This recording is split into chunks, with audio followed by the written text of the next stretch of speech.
Science, the scientific method. I see everyone, lights, the faces lit up. Scientific method, great. I went back to 8th grade. Yeah, those were good times. They were good times, weren't they? Unless you were a nerd. Like me. Yeah. So, refresher course. And if you're currently in college and want to argue with me about the 6 steps of the scientific method like my sister does, we can do it afterwards. Well, was their argument good, or? No. Is the data. And then the most important part is be able to reproduce the experiment. If you do something one time and then you go, holy crap, I found it, and you run off and you just make your alert based on that, and you can't reproduce it, and you're like, oh man, this must be an awesome alert because I never get any hits off of it. Maybe not. Maybe it's the worst alert in the world because you didn't reproduce the experiment. And really, the flowchart, because who doesn't love a flowchart in a PowerPoint presentation? But mostly, when you get to analyzing the data, right, it's a big circle. So you either were right, and so now you reproduce it. If you're right again, awesome, move on with your life.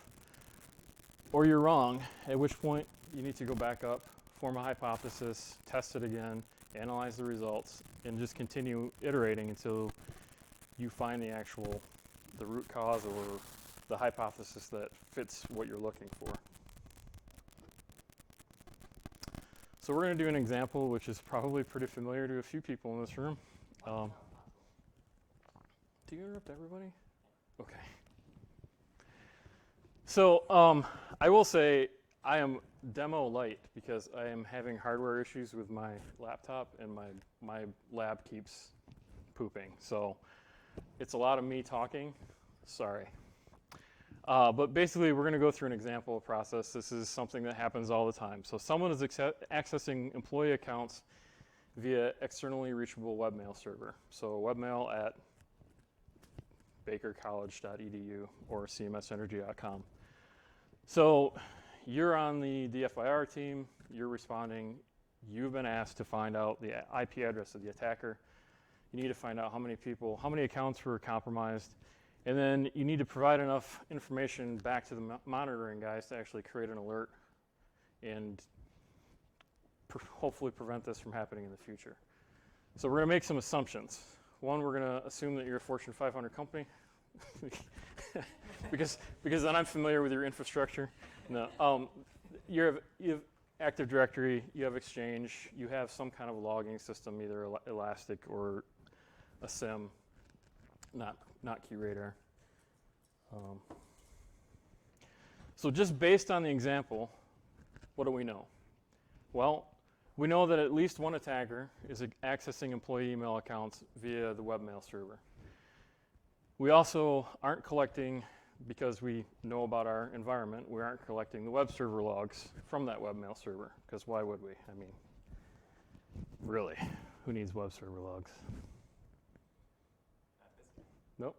So now we need to make an observation, especially not you, or several observations. Observation 1, multiple accounts are being accessed every single day. We know that because of the reports that are coming in. Observation 2, the attacker always creates a rule to delete incoming messages containing the word Bitcoin.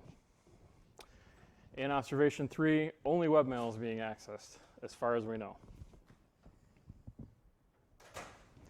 So based on those observations, we can make some more conclusions, right? We re-examine the stuff that we think we know.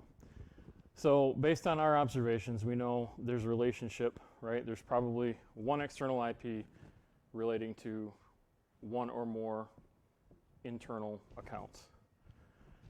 The attacker's behavior is predictable. They access everything via webmail. They come in, they create a mailbox rule, and then they send emails out to Kate demanding Bitcoin. I had to pick on you, you're in front row. So the second step of the scientific process is to ask questions about the observations that we have and the data that we think we know. So we're not collecting IIS logs. Is there any other log that can tie an IP address to a user account? And 2, are we collecting any logs that indicate an email rule is created? because that would be awesome. Based on those questions, we're going to now form a hypothesis about what happened. So logging into webmail from an external computer should create, or phone, should create the exact same kind of log entries, right? Just like the attacker is attempting to log into webmail and access an account from outside of our network. If I do the same thing, if I get my phone out, I go to webmail and I try to log in with James's account, then it looks exactly the same as if a bad guy was doing it.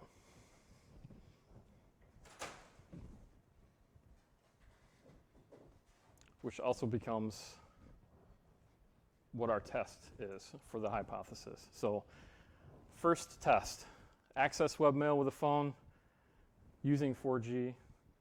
You don't want to be VPN'd in, not that that happened. Use an easy to find email address or account information. Find out what your phone's actual external IP address is, and then go in and start searching your logs. You want to do 2 searches because of confirmation bias. One, you want to have a search for the IP address of the phone, and you want to have another search for just the email address. That way, you can actually correlate them and say, does this search and this search actually match? Once you've done the searches, hopefully you have good things like Kyle taking pictures. So after you've done your searches, you need to analyze the data.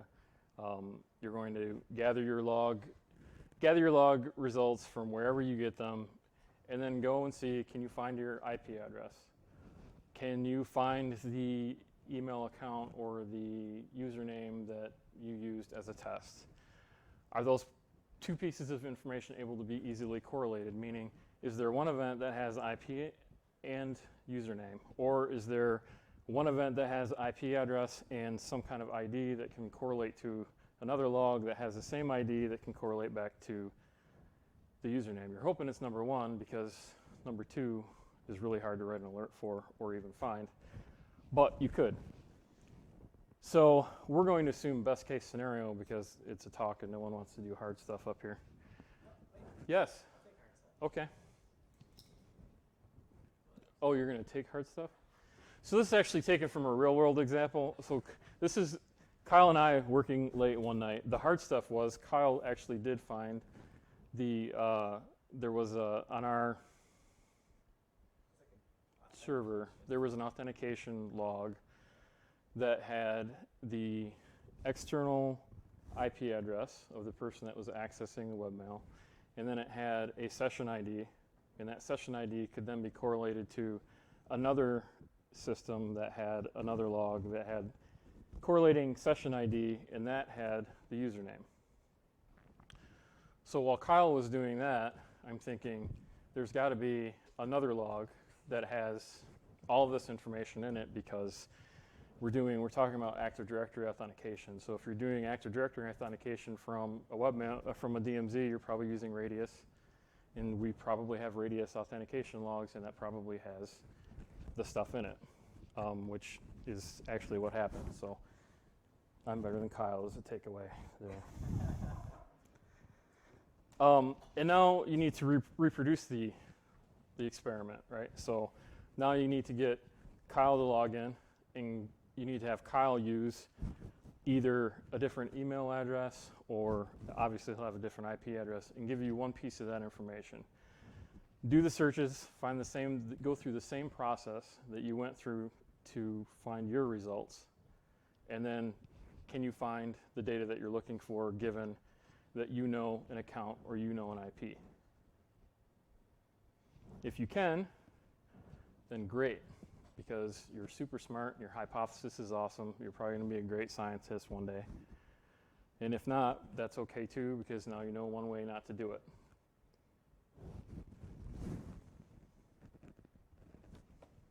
Yep, question? That was the failure part. How many times did you fail? How many times did we fail? We were there a lot. We were there a long time. I mean, incident response can take a long time. Hacking the things I hear can take a long time. Kate can probably tell you I don't hack the things, I fix them. But that is a key takeaway, right? Is not to get. It's very easy to be completely under so much pressure. Your boss is screaming at you, "Oh my God, we got people." The CEO got popped. Somebody's demanding Bitcoin using our CEO's email address, right? You need to find this now. You need to find it now. It's very easy to get confirmation bias. It's very easy to fall into a trap at that point. As long as you are providing some kind of communication feedback to your superiors, hey, this is what I'm doing, these are what our results are, that's going to buy you some time. That's going to get them off your back, because all they need is to be able to tell somebody that is yelling at them that there's something happening. We're not sitting around in the SOC throwing footballs at each other. We're actually looking at things. What? Yes. I mean, you can type with one hand and throw a football. So then you need to report and iterate. This goes back to the communication piece, right? You need to let somebody know. Did it fail? That's okay, because at least we can stop wasting time looking at these logs or looking at this particular technology. If it worked, even better. If you were able to repeat it, awesome. Now you can go, hey, security monitoring guys, here's how I found this. And they can start looking to see how many people got impacted, right? We can give some good news to our boss. He can give good news to his boss. He'll get an attaboy. You'll get pizza. Everybody wins. And again, really, it's about being okay with failure, being okay with taking the time and really working on your communication. That is probably the one big thing that I see when I've been in 17 years. I've been involved in a lot of incidents, and the worst ones are always the ones where the guy that's running or the gal that's running the incident keeps everything to themselves. I don't want to say anything until I've got good news. Well, that's the worst thing to do, because bad news is still news. Bad news at least shows that you're doing something. So now, the piece de resistance. I wanted to take a minute and let you guys answer or ask me some questions or talk about things and be a little interactive, since I don't have any demos. So, James, you're my intern. I can pick on you. You got any questions? Think a good one. Yeah. I mean, all right. So, oh gosh, all right. So in situations like this where you have an incident, it's usually not just one analyst who's doing this process. You have multiple people running through the scientific method, like you mentioned earlier, at the same time. Right. Are there steps you can take to make sure that nobody's like out of sync with the step that they're on? So that does that help like move the process quicker? Sure. I think one thing we've recently found is having somebody that literally just writes stuff down. If you've got a whiteboard, just write it down. Kyle's doing this thing, right? And Lucas is looking for this stuff. And James is in charge of telling my boss what's going on, because he's an intern. Who's going to yell at an intern? Nobody. Yeah. Yeah, exactly. Give him communication, right? That is a key skill. You're welcome. And just if everybody knows what everybody else is doing, then there's less rework. I'm not going to say that it completely gets rid of it. As long as everybody's playing ball and paying attention to what's going on, then the chances of two people doing the exact same thing are next to nil. But overlap happens. People get curious, and hey, my search is done. The one thing that I was working on is done. Let me help. Let me help do this, or I think this, right? And then that can happen. Yes, Kyle. Is there any type of structure that you'd recommend to help coordinate people when they're trying to go through this process? Like an incident command structure? Yeah, what's that, and what would that look like, and how does the scientific method like apply to those two at the same time? I don't think the scientific method applies to incident command structure at all, but I appreciate what you're going for. Incident command structure, for those of you that don't know, is something that is used by a lot of emergency responders. State police use it in Michigan. Fire uses it. I believe the government uses it. It's basically the concept of you have, when a little poop hits the fan, you've got the guys that are sitting around the fan, and you've got one guy that's in charge of telling everyone else what to do. When a lot of poop hits the fan, then you've got people above that guy, and they just, it's a way of creating a communication chain such that I, as the incident command for this incident, only have to talk to one person, and that one person only talks to me at my level, and they talk to somebody above them. And it goes up and up. It's like a chain. It keeps people from, it keeps the crosstalk from happening. But it's not scientific, Kyle. Well, I mean, It's it's methodical. So, Kate? I feel like this is a good time for a story time. Do you have any unsolved mysteries? And I guess if you do, do you know what steps you took that why you ended up giving up or anything like that? Unsolved mysteries. Something that you couldn't ever get a root cause for? No. You've gotten it for every single thing. Nothing. Nobody was likes just to like, remember "It's the. magic," and Nobody then you likes to walk remember away. the. Yeah. Nobody likes to remember the bad. So, actually, yeah, I don't remember exactly what it was, but it was right around the same time that this thing happened. I was going like super deep trying to find. I wish I could remember what it was now. I was spending like hours and hours on this ridiculously small piece of information that ultimately, had I not been tired and had a little more, thought about what was going on, I probably would not have spent that much time on it. But ultimately, ended up taking so much time that the feedback was, okay, we're done. We're just done. No more. We're done with the incident. No more hypothesizing. The incident's over. It's done. We know kind of what happened, and which is unfulfilling, I think, to certain kind of. Some people are okay with that. I am not a person that is okay with not knowing how things happened. Ask my family or Kate. So that was tough for me. Anybody else? I'm at a loss for nearly everyone else's name, so I can either make one up or you can tell me what it is. Hi, Bree. Nope. That's cool. So, how to be a scientist? Yes, Kyle, did you have something else? No? All right. How do you be a scientist? What does every scientist have that is the envy of every little girl and boy that wants to be an evil, maniacal dictator when they grow up? That is a lab. So every scientist needs a lab. For InfoSec scientists, that's just some virtual machines. For people that are starting out or smaller businesses that don't have a lot of money to invest in things, a lab doesn't need to be super expensive. It doesn't need to be super awesome. It can be a laptop with 10 gigs of extra RAM, because that is the bare minimum that you will need to have a domain, some Windows workstations, a Linux workstation, and a logging Helk. I use Helk in my labs because it's very easy to set up. And everything is free because Microsoft gives you Windows 10 for free if you sign up for the Insider Preview.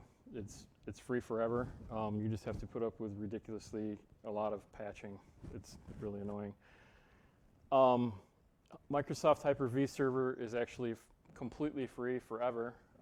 It is only good for running Hyper-V. I don't use that because my lab is my laptop. So I don't really have any feedback on that. But that is also free. You need a hypervisor. Again, Hyper-V comes with Windows 10. You get that for free as part of the operating system. The operating system is free.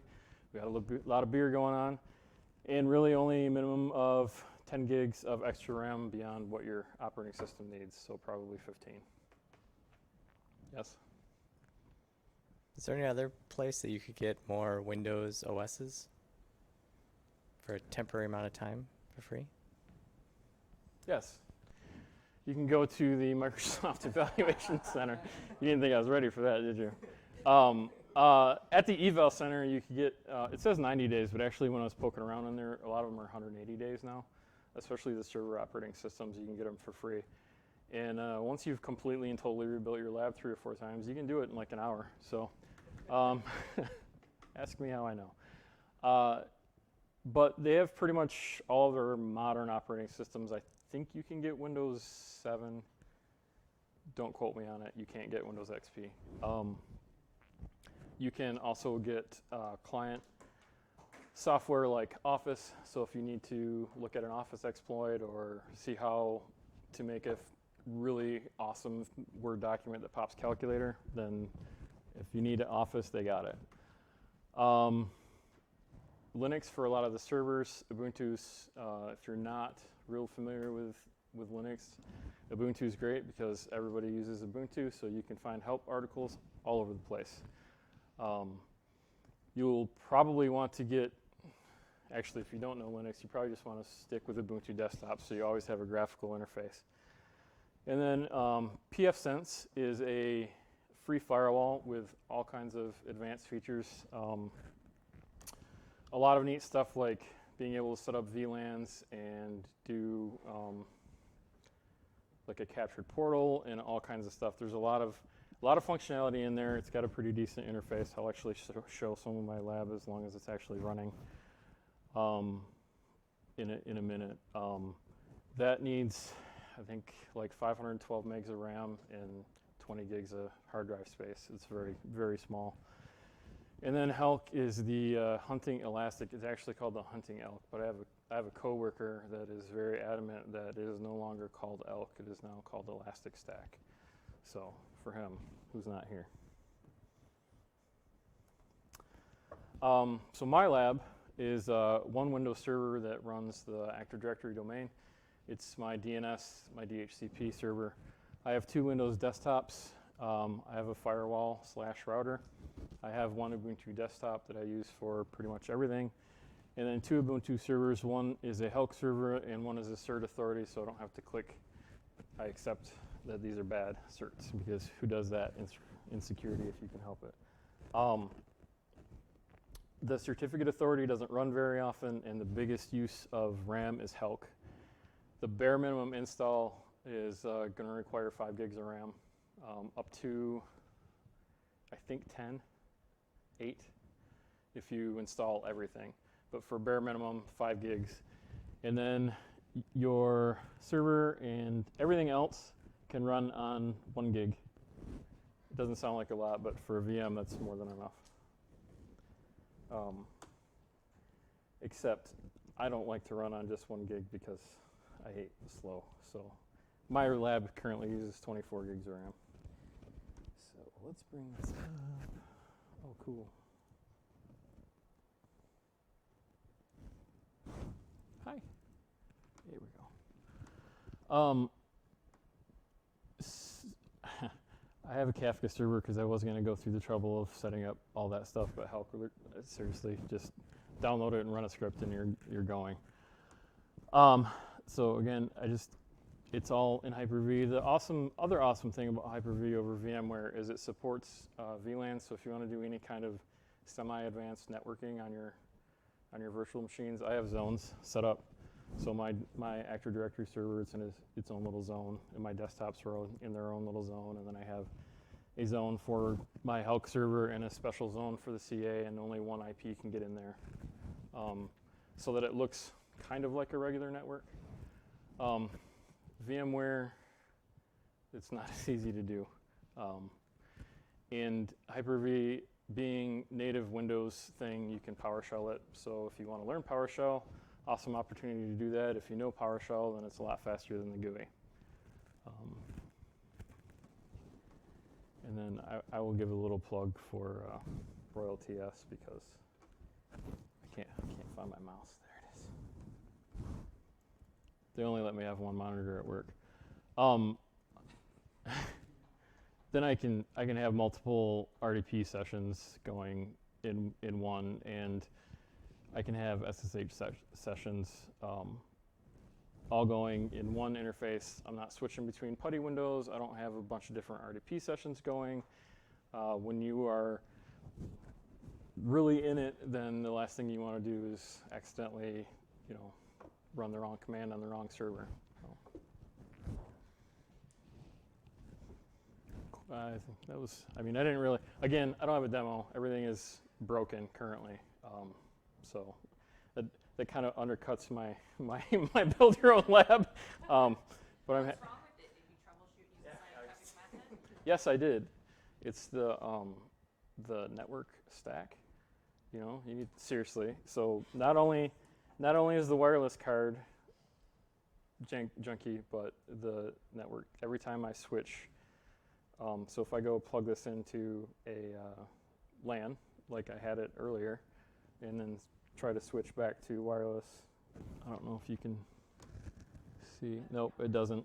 I don't have any network. And then a lot of times that causes the firewall to completely go, I don't know what you want me to do. And so then nothing can talk to each other, and that's really not conducive to any kind of testing whatsoever. So I need to get the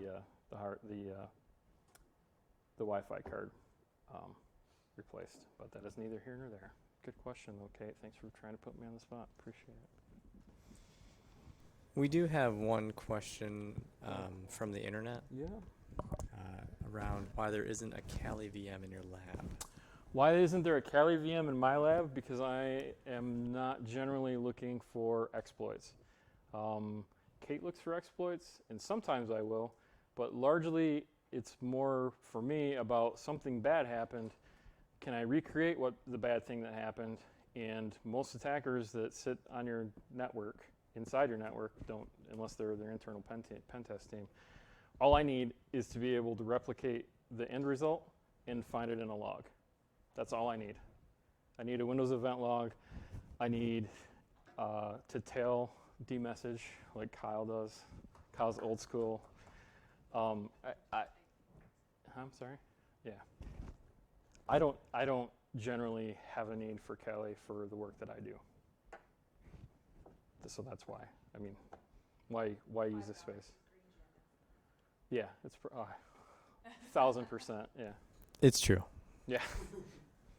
Not all of us can be InfoSec Captain America. Some of us are trying to be InfoSec scientists. Oh, that's true. Yeah. Yes. Does the institute pay well? Well, that's between me and the institute. Okay. Okay. Anybody else? Cool. That's it.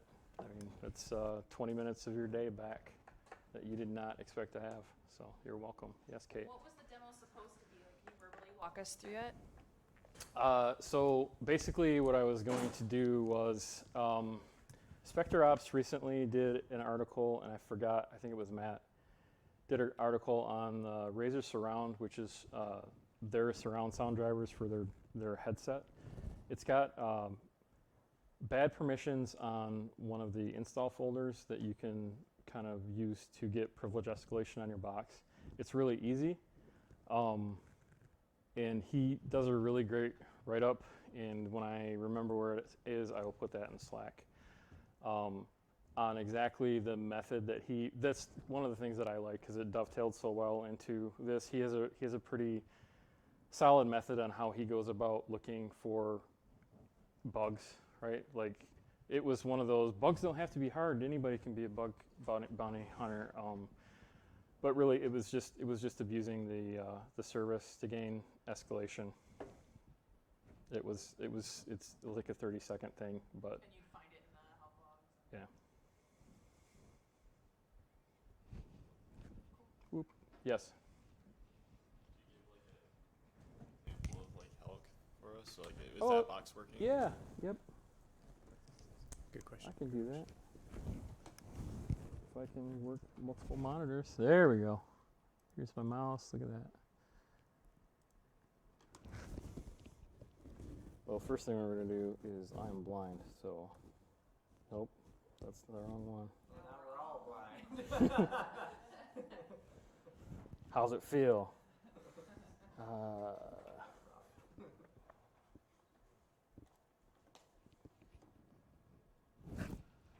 All right, cool.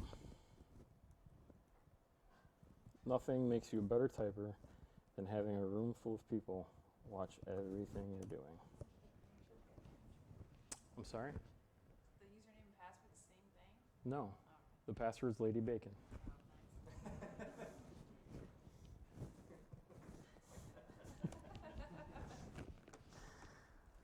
Okay, so is it getting things? It is getting things. Neat. So Helk comes jam-packed with all kinds of, so first of all, if you've never used Elastic, a lot of the primary problem with Elastic is getting all of your data to look alike. So if you've got Sismon sending things and syslog sending things and Windows application log sending things, source IP might be named different things depending on what log source is sending all that information to. So Carlos Cyber War Dog goes through and there's a lot of tweaks to make this nice for people. So source IP is always the source IP. It's SRC IP. It's always that. There's a lot of data standardization that he does. There are some built-in visualizations that he has. I don't know if any of these are going to be any good right now. Yep. That was not a good one.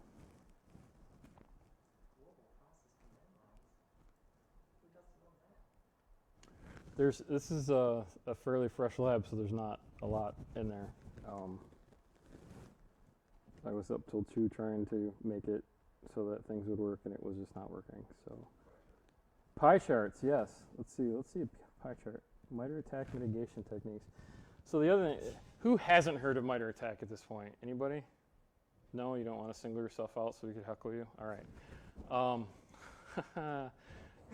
That's a little concerning, and I'm going to tell Christian. So Mitre Attack, in case you don't want to raise your hand, basically is a playbook for how people hack the things. And so as a blue teamer, you can use those to try to build several alerts to keep yourself from being hacked. So, or compromised, depending on whether or not you are a lawyer. So let's see. He has a lot of visualizations. Of course, none of it's going to work because it's a demo. Yeah. Okay. Wait a minute. 15 hours ago. Let's see what happens. Hey, there we go. So this is almost a useless to me, but he has a lot of. Have you heard of Sismon? Anybody not heard of Sismon? Okay. So Sismon is also he's got log sources pre-configured for Sismon to run on all your Windows endpoints, and also for you literally forward like all the logs, application, Windows event logs, or application security, system, PowerShell, and Sismon all get forwarded. So there's no filtering. You get all the events, which is too much data. But where is a good one? This one? Nope. All right, let's go to dashboard. That's cool stuff in there. Look at this. This is going to be cool. Look at that. There's 219 Mitre Attack techniques. So the Mitre Attack framework is broken down into techniques and tactics. And this isn't really digging through help, probably what you expected to see, but you can build a lot of pretty visualizations with the data, which keeps management off your back, so you can do cool stuff, yes. So when you're going through this, you're not necessarily just searching for a source IP, you're searching for like a specific, like, for example, software groups. So you're wondering like, oh, this person's trying to use Mimikatz on a specific box or something like that. So how would you filter by that specific application group? That's good. So like by the specific application, you probably wouldn't have Mimikatz actually running, but I mean, you would hope you would have enough that mimikatz.exe doesn't ever turn anything up. If it does, that's a bad day. But for example, if I wanted to do wanted to look for a type 3 logon where someone accessed administrative share, for example, from one workstation to another workstation or a server, I think I did that. So let's see if I can show it, and if not, it's going to really be 15 days. Nope, not 15 weeks ago.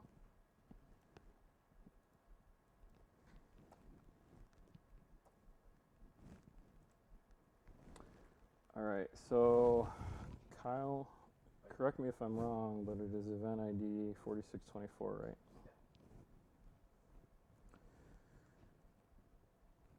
So event ID 4620, oh, and logon type 3, look, I just did that, that's nice. Logon type 3 is a network logon. So now we can actually see network logons, and when did these happen? So let's do this. That is a lot of data to go through, and you can then expand it to see the raw, all the stuff that gets parsed out of the log for you. But when you're quickly looking for things, you probably want where is it? Don't care about the logon. Well, we do care about logon type, so we'll add that to the filter list. Maybe we care about process path, source host name, source IP address.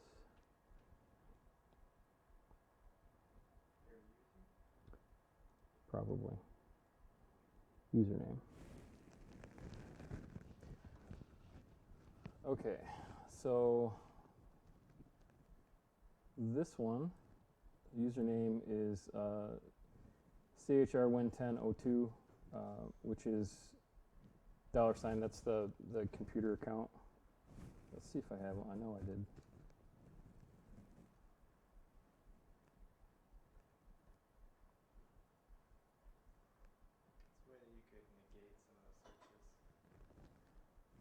What's a way that I can negate some of those searches? In Elastic, I can actually just filter out the value.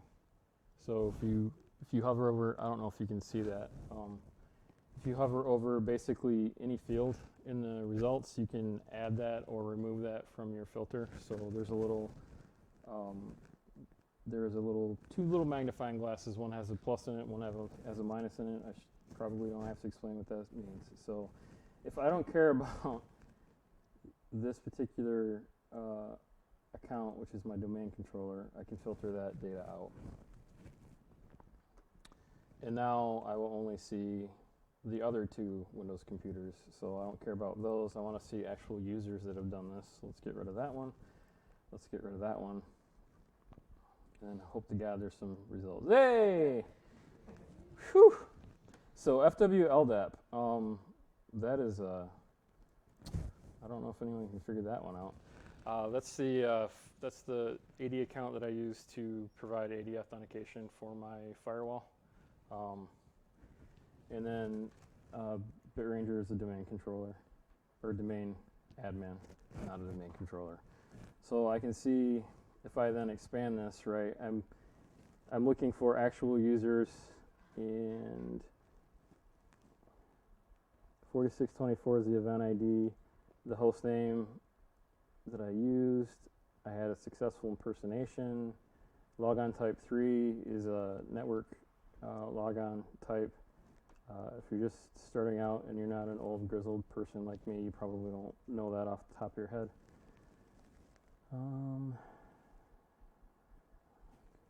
Yes, there's the domain. So the computer name that I logged into, oh, here's the actual raw event, right? So from 12, which I believe is computer 2, I logged into the C drive on computer 1. The other thing you can do, I think if you're looking for, for example, if you're looking for just somebody hitting the C admin share, is remove all this stuff.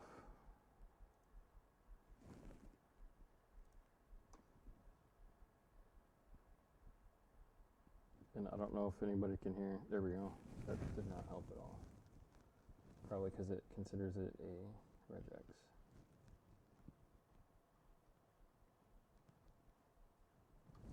But basically, I mean that is the gist. There's a lot you can search from. It uses its own version of Lucene for the query language. There are War and Peace has been written about the query language for Elastic. You will find no shortage of information on how to search for things, how to do threat hunting. There are several blog posts about using Helk for threat hunting. I can try to dig some of those up and drop those in Slack too. Keep them coming. Everybody wanted to get out of here 20 minutes ago, but no, I'm just kidding. So the event IDs, so you just, I'm guessing you just remembered based on past experience with specific, like, you know, this is kind of risky. Well, this particular event ID is just a Windows logon event. Okay. That was it? Yeah, Okay. I didn't know where you're getting. It's familiar. Yep, it's familiarity with the. Again, it's being old, basically. The familiarity of just looking at logon events and logon failures until you go blind. And there are some event IDs that you never lose. Yeah, and one thing to do is if you just try logging into your own Windows box and go into the security event logs and then look at Hey, exactly you know what? that. Let's do that, Kyle. Yeah, because that'll show you how much an overwhelming amount of information that you may have event-wise that happens when someone just logs into a simple box. So let's do the last 15 minutes. Which gets really fun when you have like 1.1 trillion events a day and you have millions of log-on events and you have to filter them out at a very quick speed. That's where a lot of power comes from, you know, Elastic, or you have a SIM. We're going to remove these. What's your question? So I noticed that you used quite a bit of the same fields. Like I assume you use quite a few of the same fields when you're parsing through logs. Yeah. Would you be able to make it like a preset? Like if you pull logs, you make a preset. Like I want these specific fields and I want to parse this amount of data from a specific amount. You could build a report. So in Elastic, you could build a report that does that. So under reporting, I mean, you could do that for reporting. I don't think that you can just have like a pre-saved filter. I will hope that Kyle remembers it because I'm terrible at remembering things. And again, I will try to throw that in Slack. I'll get you an answer, either yes or no. I don't know it right now. That's Kyle. Helk adopted the open source like alert plugin thing. Yes, ElastAlert. Yeah, Yes. that's actually in Helk now. Yeah. That's cool. You need 8 gigs of data or 8 gigs of data. Been shopping for phones lately. 8 gigs of memory for that server. 8 gigs of free memory. So not just 8 gigs of memory, 8 gigs of free memory. So whatever your operating system takes plus an additional 8, and then you can get Helk and Kafka and a bunch of other stuff, including that one we were just talking about, ElastAlert. ElastAlert, for those that don't know, allows you to create alerts so that you can. It makes Elastic kind of like an actual SIM, in that you can save a search and you can have it alert you in some way via an email, because who doesn't need more emails? All right, so let's look for, nope, nobody cares about you. Let's look for event ID 4624, and let's see, host.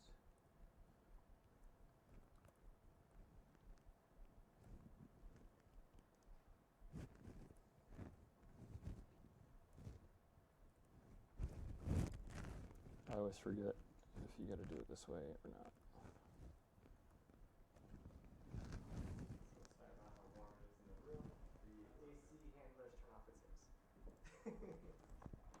Loving it over here.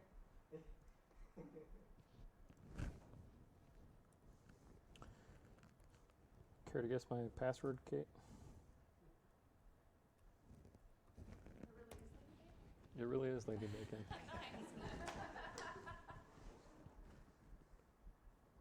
There are like 200 users, I think, in my Active Directory, and they all have use that same password. Is that one password? Yep, you will compromise everything, yep. So we logged in.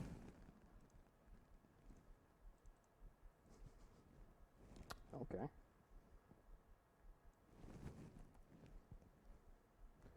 Let's do, nope. Login type 2. Yep, interactive, thank you.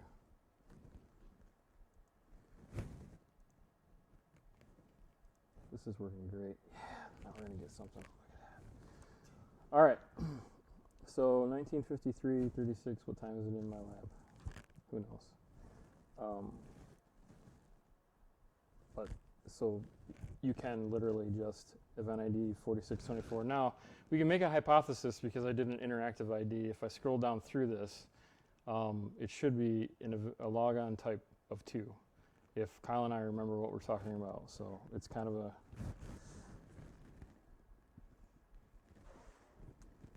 So wait, if you're gonna get that event ID, couldn't you search for the user? Yeah, logon type 3. I could.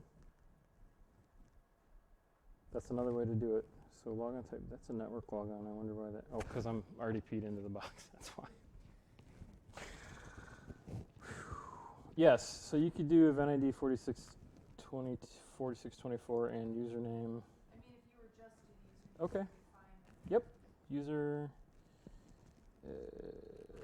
name. Yep, I just forgot how to type for a minute. Yep. So it nicely highlighted the things for me. And then let's see. Can bring in event ID. And then logon type.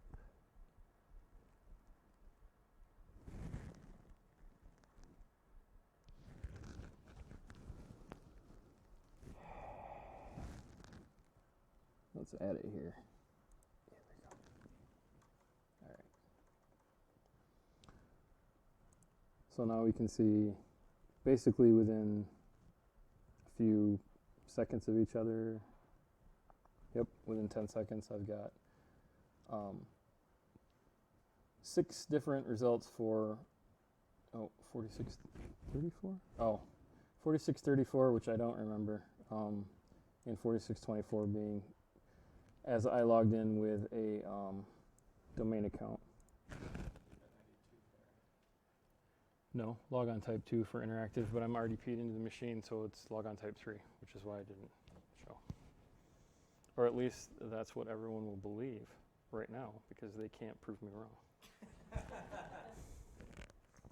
But basically that's it. So if you're looking for what happens when BitRanger logs into a computer, username BitRanger, go log into a computer.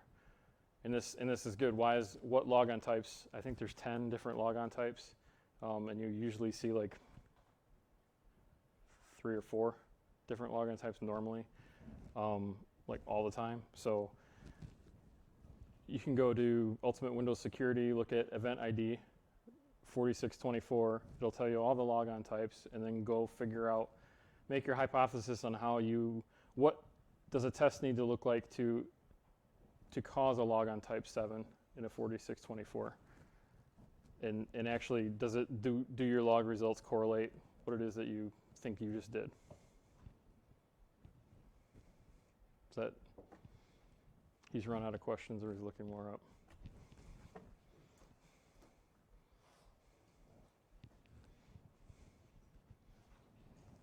How long, theoretically, would it take to build an elk stack from scratch? Depends on how much customization you want to do after the fact. You can,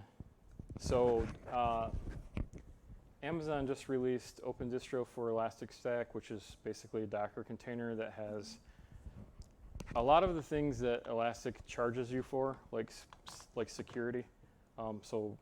This Elastic install does basic, that's it. It's basic login, that's it. And then once you have that, then you're in. You're an admin on it.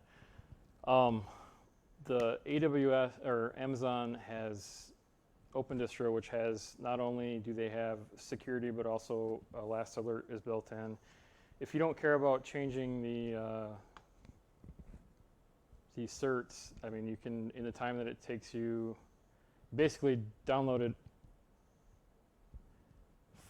I think it's you run 2 commands and then you're up. So within 5 minutes, you have working Elastic that's local. I mean, not counting other things like any firewall rules or anything that you'd have to have. So it's pretty quick. Helk is also real quick. I mean, it's a Python, actually it's a bash script. What if you wanted it to replace, you know, another sim that costs like $50,000-$60,000? Is that good? That is not a 5-minute job. Yeah, that's kind of what I was going for. At that point, you're looking at an infrastructure similar to what Helk does. If I can bring Helk. Nope. Helk has a lot of things in place when you actually install it. So Kafka is a message queuing service. So basically, the beats, if you're not familiar with anything, beats are log collectors in Elastic parlance. So there's WinBeats, which are for Windows logs, and I think they have syslog beats for collecting syslogs, etc. So you configure all of your beats to point to your Kafka server, and then that Kafka server is in an enterprise environment or a larger environment, depending on how many things you have. There's a lot. It's hard to answer that question. Depending on how big your environment is, right, you may have multiple clusters of Elastic Search backends, and then probably a couple of Kibana. Kibana is the front end. That's the web interface. And then Elastic is the back end. So in this case, we've got Logstash, which is actually the log parser, excuse me. KSQL is an add-on that allows you to do KSQL type searches rather than Lucene. Some people find it easier. Elasticsearch is the back end.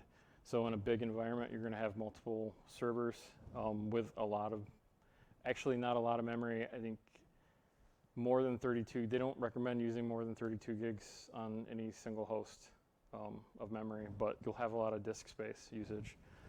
Your Kibana is, you'll probably have, again, depending on your environment, 1 or 2, depending on how many people are going to use it. Hadoop just does deduplication. I forget. Oh, Spark and Jupyter are for. You probably wouldn't have those in your environment. That's just more for threat hunting. And then ElastAlert is the alerting piece. All of the stuff that's up there is free. It just costs you money for infrastructure and time to set it up. So you could theoretically replace who's the one that we don't use? Starts with an A. Anyway, you could theoretically replace any other SIM with it. What a lot of SIMs do that you don't necessarily have in Elastic is they have a built-in correlation engine, so they're more easily able to correlate specific events or temporal-based artifacts to say within the past 5 minutes these are these 3 things happened 5 minutes before this one thing, so that's bad. That's harder to do in Elastic. And that's one of the reasons why SIMs still have a market share. Yep.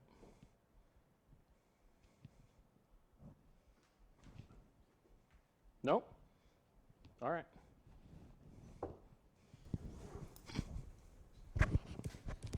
So before even getting to some sort of solution like this, what could one do to maybe, I don't know, build the knowledge, so to speak, instead of just utilizing tribal knowledge? Don't want to use Elastic? Is that where you're going? No, for? not that. Okay. Just reviewing log information, just as an example. Take it to one single desktop in the Windows event viewer. You can search many strings within one event. A lot of those strings will take you through hours of forms that get you nowhere, but there's that one string that will stand out, be the unique string for that event. What advice might you give for somebody starting out and reviewing logs?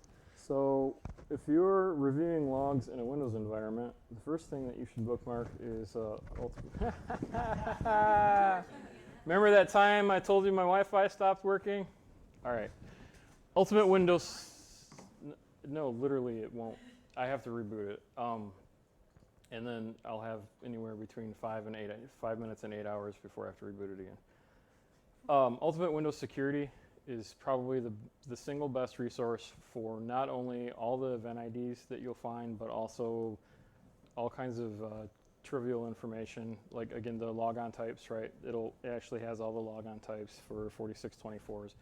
It has the old, for those that maybe don't know, Windows XP had different event IDs than newer Windows do. So it has the older event IDs. If you happen to have a Windows XP box that you want to do this stuff on because life is simpler back in that time, then you can. I mean, the bare bones way to do this is literally with a reference, right? MSDN and Ultimate Windows Security.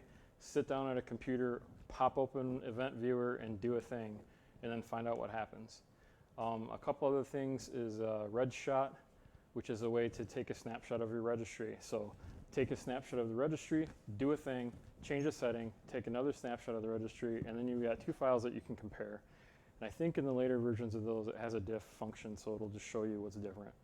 I mean, you can literally get very deep with just one workstation and some curiosity. So now you're down to 1 gig of free RAM. Yeah. And a working network card. Cool. Anything, James, have any more? Oh, let me check. I've been neglecting him. I'm sorry. You should have just said no because it's hot in here and everyone wants to leave. It's a perfect temperature in this room. What are you talking about? They don't know that. Nope, he's good. All right. Thank you, John. Thank you, everyone.